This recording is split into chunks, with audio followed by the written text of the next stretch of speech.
ഞാൻ പ്രാരംഭമായി ദൈവത്തെ സ്തുതിക്കുന്നു. ഈ യോഗം ഇന്നലെ ഇവിടെ ആരംഭിച്ചു. ഇന്ന് നാളെയുമായി നടത്തി പര്യവസാനിപ്പിക്കുന്നതാണ്. ഈ യോഗത്തിൻ്റെ ഇതുപോലെയുള്ള സുവിശേഷീകരണ യോഗം ഈ കുന്നിക്കോട്ട്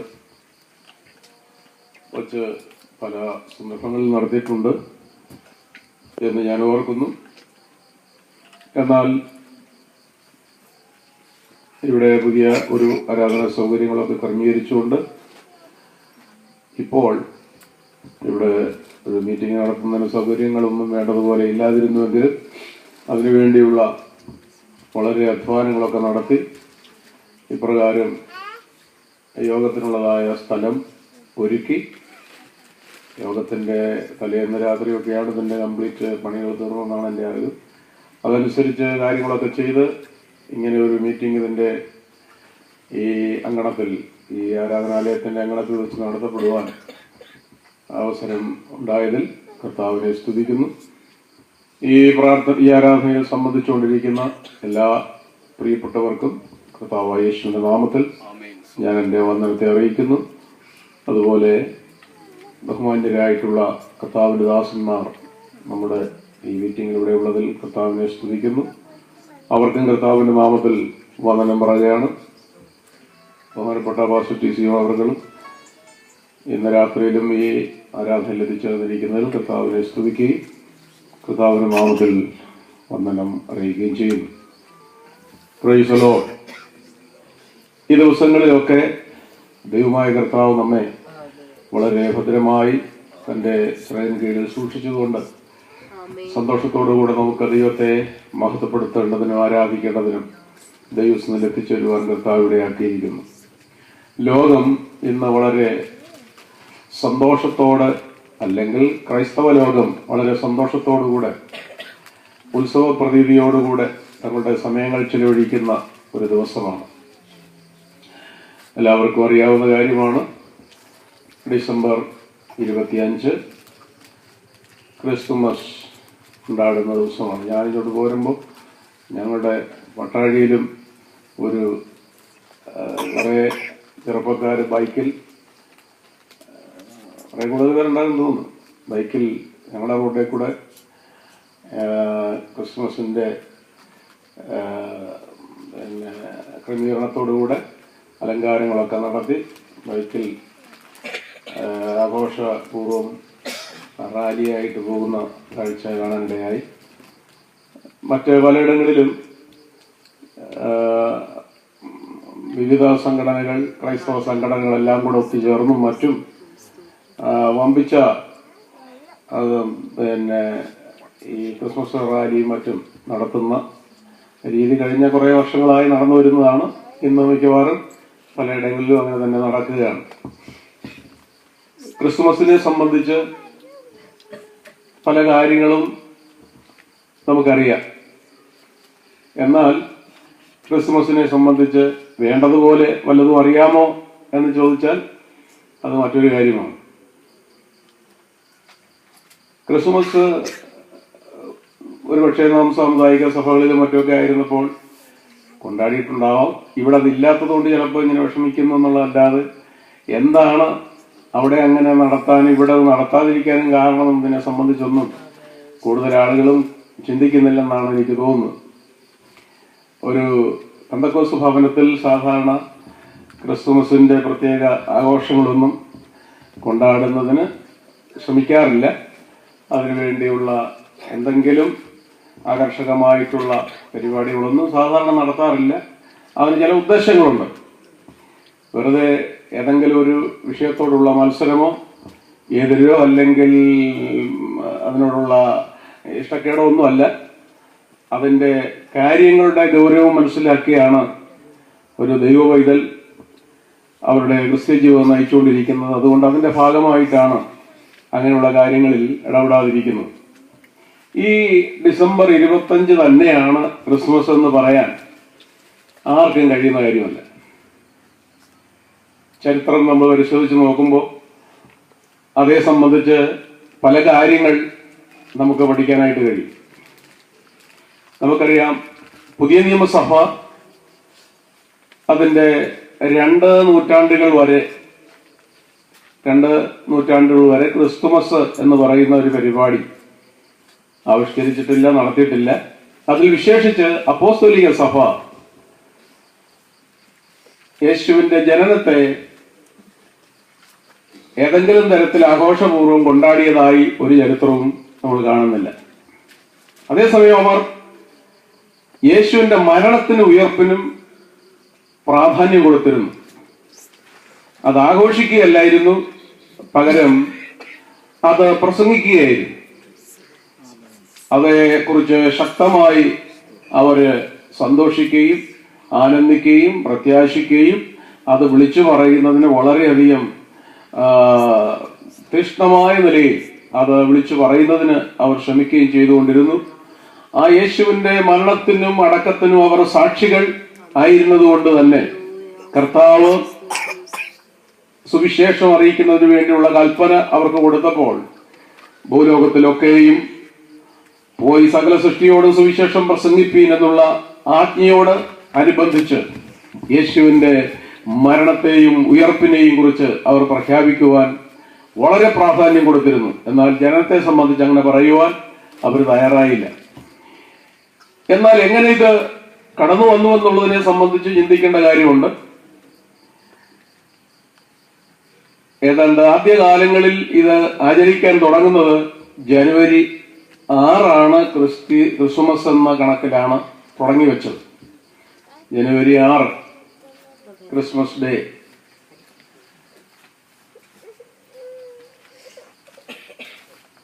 അതായത് റോമാസഭ കിഴക്ക് പടിഞ്ഞാറ് എന്നിങ്ങനെ 2ആയി വിഭജിക്കപ്പെട്ട കാലയളവിൽ ഇത് ആരംഭിച്ചത് കിഴക്കൻ ഭാഗത്തുള്ള ആളുകളാണ്. ക്രിസ്മസ് 6 അല്ല, ജനുവരി 6 ക്രിസ്മസ് കൊണ്ടാടുന്നതിന് ആദ്യമായി തുടങ്ങിയത്. എന്നാൽ കാലത്തിന് ശേഷം അതിന് മാറ്റം വന്നു. പടിഞ്ഞാറൻ ഭാഗത്തുള്ള റോമിലുള്ളവർക്ക് അതിനെ സംബന്ധിച്ച് സംശയം ഉണ്ടായിരുന്നു. ഈ 6 അല്ല, ജനുവരി 6 അല്ല എന്നതിനെ സംബന്ധിച്ച് അവർക്ക് അഭിപ്രായ ഭിന്നതയുണ്ടായിരുന്നു. ആദ്യ സമയത്തൊന്നും അവരതിനോട് യോജിച്ചില്ല. എന്നാൽ കുറെ നാൾ കഴിഞ്ഞപ്പോൾ അവരും അതിനോട് അല്പസ്വല്പമൊക്കെ യോജിച്ചു വന്നുവെങ്കിലും അഭിപ്രായ ഭിന്നത വർദ്ധിച്ചുകൊണ്ടിരുന്നു. ഒടുവിൽ ഏപ്രിൽ 20 മെയ് 20 മറ്റുമൊക്കെയുള്ള അഭിപ്രായങ്ങൾ പിന്നീട് ഉണ്ടാകാനിടയായി. സഭയുടെ അന്നത്തെ പിതാക്കന്മാരിൽപ്പെട്ട ചിലർ ഒക്കെ അവരുടെ വാദഗതികളിൽ ഈ വിഷയങ്ങളൊക്കെ ഉൾക്കൊണ്ടിട്ടുണ്ട്. അപ്പോ ഇങ്ങനെ ഡേറ്റുകൾ വ്യത്യസ്തമായി പലരും പറയാനിടയായി. ഇങ്ങനെ ഇരിക്കുന്ന കാലയളവിലാണ് രാഷ്ട്രം സഭയെ ഭരിക്കുവാൻ തുടങ്ങിയത്. എന്ന് പറഞ്ഞാൽ കുസ്തന്തീനോസ് ചക്രവർത്തി അധികാരത്തിലേക്ക് വന്നപ്പോൾ സഭ രാജകീയ സഭയായി മാറിയതായി ചരിത്രം നമ്മെ പഠിപ്പിക്കും.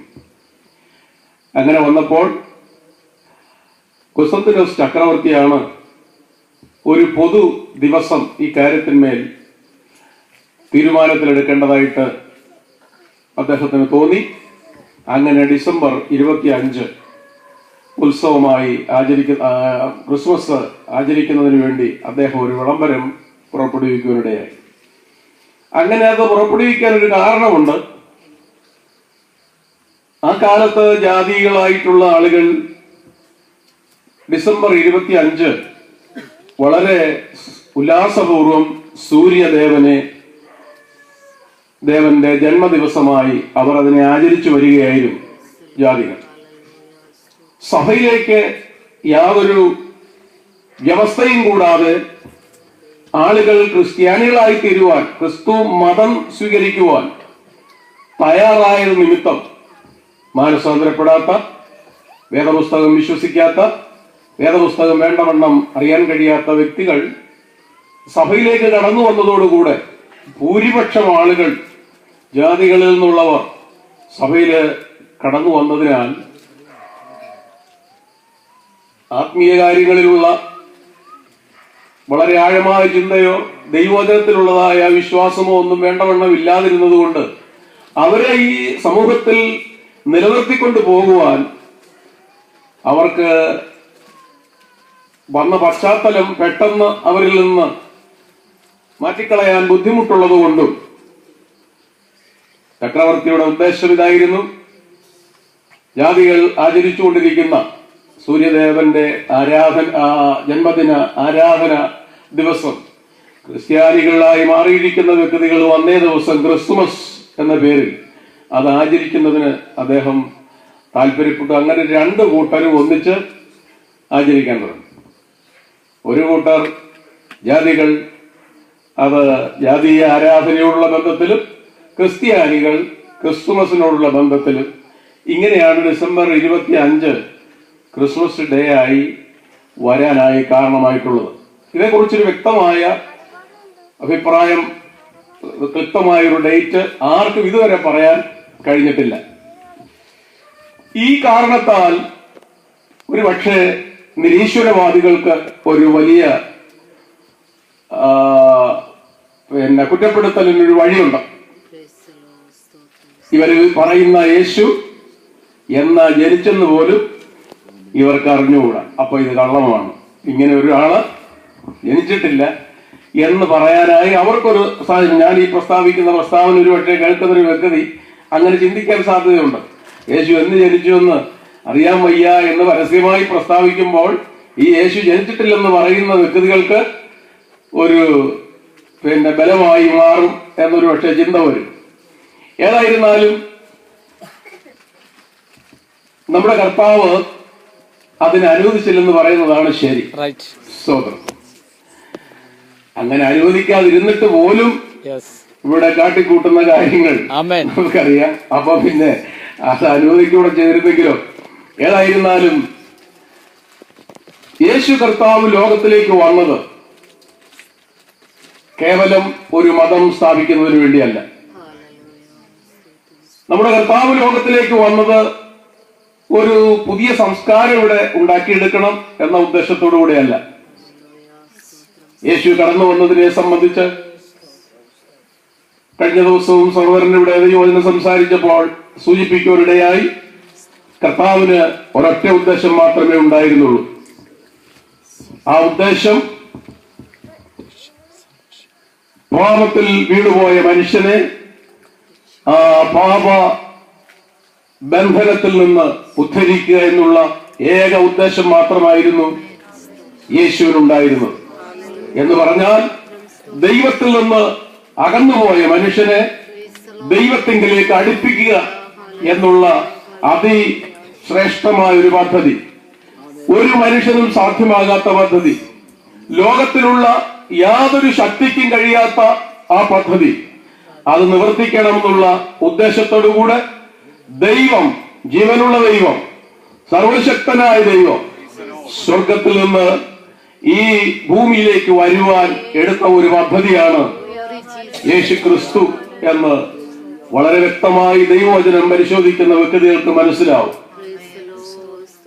ഞാൻ മനസ്സിലാക്കുന്നതനുസരിച്ച് ലോകത്തിൽ ഉണ്ടായിട്ടുള്ള സകല മതങ്ങളും, യഹൂദ മതം ഉൾപ്പെടെ സകല മതങ്ങളും ദൈവത്തോടടുക്കുവാൻ കർമ്മ മാർഗങ്ങൾ ആണ് സ്വീകരിച്ചിരിക്കുന്നത്. ഇത് ഇന്നും ഇന്നലെ തുടങ്ങിയ കാര്യമല്ല, ആരംഭം മുതലുള്ള കാര്യമാണ്. മനുഷ്യന്റെ വീഴ്ചയ്ക്ക് ശേഷം ആരംഭിച്ച കാര്യമാണിതല്ല. ദൈവം മനുഷ്യനെ സൃഷ്ടിച്ചു നേരുള്ളവനായി. എന്നാൽ മനുഷ്യൻ പാപത്തിൽ വീണതിന് ശേഷം സംഭവങ്ങളെ കുറിച്ചൊന്നും പറഞ്ഞു പോകണമെന്ന് ഞാൻ ഉദ്ദേശിക്കുന്നില്ല. വേദപുസ്തകം മാത്രമേ ഈ കാര്യങ്ങളൊക്കെ വ്യക്തമായി പറയുന്നുള്ളൂ. പാപത്തിൽ വീണതിന് ശേഷം മനുഷ്യൻ ദൈവത്തിൽ നിന്ന് നഷ്ടപ്പെട്ടവനായി തീർന്നതിനാൽ മനുഷ്യനെ അവനെ തള്ളിക്കളയാതെ, അവനെ ഇല്ലാതെയാക്കാതെ വീണ്ടും അവനെ ദൈവത്തെങ്കിലേക്ക് അടുപ്പിക്കുവാൻ ദൈവം തമ്പുരാൻ കാണിച്ച മഹാമനസ്കത, ആ ആഴമായ സ്നേഹം എത്ര വലുതാണെന്ന് പറഞ്ഞറിയിക്കാൻ കഴിയുന്ന കാര്യമല്ല. നമുക്കറിയാം, ആദ്യമായി ദൈവം സൃഷ്ടിക്കപ്പെട്ടത് ദൂതന്മാരെ ആയിരുന്നു എന്ന് നാം കാണുന്നുണ്ട്. നവരത്നങ്ങളാൽ തീർത്ത ദൂത സമൂഹത്തെ ദൈവം സ്വർഗത്തിൽ അവനെ ആരാധിക്കേണ്ടതിന് വേണ്ടി അവൻ അവിടെ വാഴിച്ചിരുന്നു എന്ന് നാം മനസ്സിലാക്കുന്നു ദൈവവചനത്തിലൂടെ. എന്നാൽ അങ്ങനെ സ്വർഗത്തിൽ വാണുകൊണ്ടിരുന്ന ദൂത സമൂഹം, അതിന്റെ പ്രധാനി ലൂസിഫർ,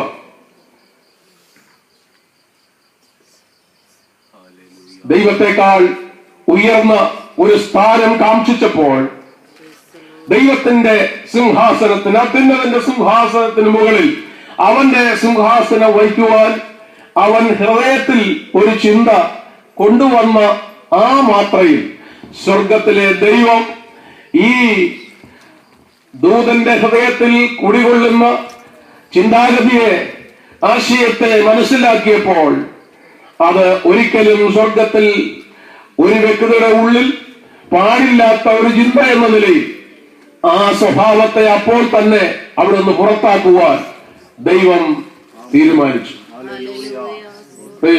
അവന്റെ ഉള്ളിൽ ഉണ്ടായിരുന്നത് നികളഹൃദയമായിരുന്നു. ഒരു നികളഹൃദയവും സ്വർഗത്തിൽ വസിക്കുകയില്ല. ഒരു നികളഹൃദയത്തിനും സ്വർഗത്തിൽ സ്ഥാനമില്ല. അന്നായാലും ഇന്നായാലും. സ്തോത്രം. ഇക്കാര്യത്തിൽ ദൈവമക്കളും വളരെ ശ്രദ്ധിക്കേണ്ട കാര്യമുണ്ട്. ദൈവരാജ്യത്തിലേക്ക് കടന്നു പോകുവാൻ പ്രതീക്ഷിച്ചുകൊണ്ടിരിക്കുന്ന ദൈവമക്കളായിരിക്കുന്ന നാം ഓരോരുത്തരും തിരിച്ചറിയേണ്ട ഒരു പ്രധാന സംഗതിയാണ് ഈ നിഗളമെന്ന് പറയുന്നത് പോലെയുള്ള ഒട്ടനവധി പട്ടിക തിരുവെഴുത്തിൽ നമ്മൾ വായിക്കുന്നുണ്ട്. ഒന്നും രണ്ടുമല്ല, പലതും. അതേക്കുറിച്ചൊന്നും ആരും അത്ര കാര്യമായി പരിഗണിക്കാറില്ലെന്നുള്ളതാണ് നമ്മൾ സാധാരണ നമ്മുടെ ഇടയിൽ കണ്ടുവരുന്ന അനേക സ്വഭാവങ്ങളെയും ദൈവവചനത്തിൽ പട്ടികയായി തന്നെ നൽകിയിട്ട് ഈ വക പ്രവർത്തിക്കുന്നവൻ ദൈവരാജ്യം അവകാശമാക്കുകയില്ല എന്ന് ഞാൻ മുൻപേ പറഞ്ഞതുപോലെ ഇപ്പോഴും നിങ്ങളോട് മുൻകൂട്ടി പറയുന്നുവെന്ന് പറഞ്ഞുകൊണ്ട് ഒന്നിലധികം സ്ഥാനങ്ങളിൽ വിശുദ്ധ പൗലോസ് ഉറപ്പിച്ച് സംസാരിക്കുന്നതായിട്ട്